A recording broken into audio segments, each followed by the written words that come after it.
बहुत समय पहले की बात है। किसी गांव में एक किसान रहता था। वह रोज भोर में उठकर दूर झरनों से स्वच्छ पानी लेने जाया करता था।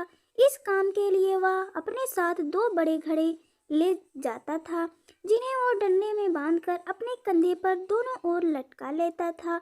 उनमें से एक घड़ा कहीं से फूटा हुआ था और दूसरा एकदम सही था। इस वजह से रोज घर पहुँचते पहुँचते किसान के पास 1.5 घड़ा पानी ही बच पाता था। ऐसा 2 सालों से चल रहा था।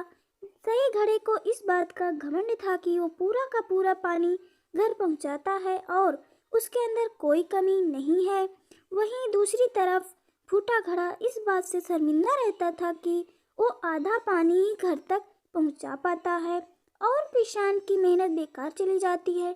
फूटा घड़ा ये सब सोचकर बहुत परेशान रहने लगा और एक दिन उससे रहा नहीं गया। उसने किसान से कहा, मैं खुद पर शर्मिंदा हूँ और आपसे क्षमा मांगना चाहता हूँ। किसान ने पूछा, क्यों? तुम किस बात से शर्मिंदा हो?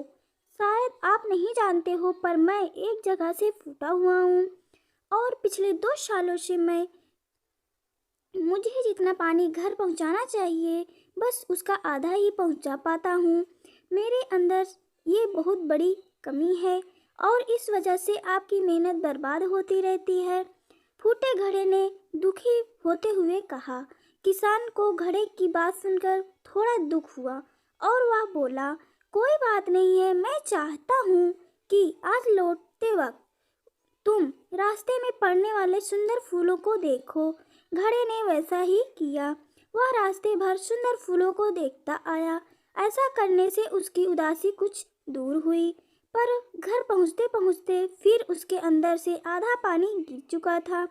वो मायूस हो गया और किसान से क्षमा मांगने लगा। किसान बोला, शायद तुमने ध्यान नहीं दिया। पूरे रास्ते में जितने भी फूल थे वो बस तुम्हारी तरफ ही थे। सही घड़े की तरफ एक भी फूल नहीं था। ऐसा इसलिए क्योंकि मैं हमेशा से तुम्हारे अंदर की कमी को जानता था और मैंने उसका लाभ उठाया। मैंने तुम्हारी तरफ वाले रास्ते पर रंग बिरंगे फूलों के बीज बो दिए थे। तुम रोज थोड़ा थोड़ा करके उन्हें सींचते रहे और पूरे रास्ते को इतना खूबसूरत बना दिया। आज तुम्हारी वजह से ही मैं इन फूलों को भगवान को अर्पित कर पाता हूँ और अपना घर सुंदर बना पाता हूँ। तुम ही सोचो, अगर तुम जैसे हो वैसे नहीं होते तो भला क्या मैं सब कर पाता? तो दोस्तों, हम सभी के अंदर कोई ना कोई कमी होती है। यह कमियां हमें अनोखा बनाती हैं। उस किसान की तरह हमें भी हर किसी को वो जैसा है वैसे ही स्वीकारना चाहिए और उसकी अच्छाई की तरफ ध्यान देना चाहिए।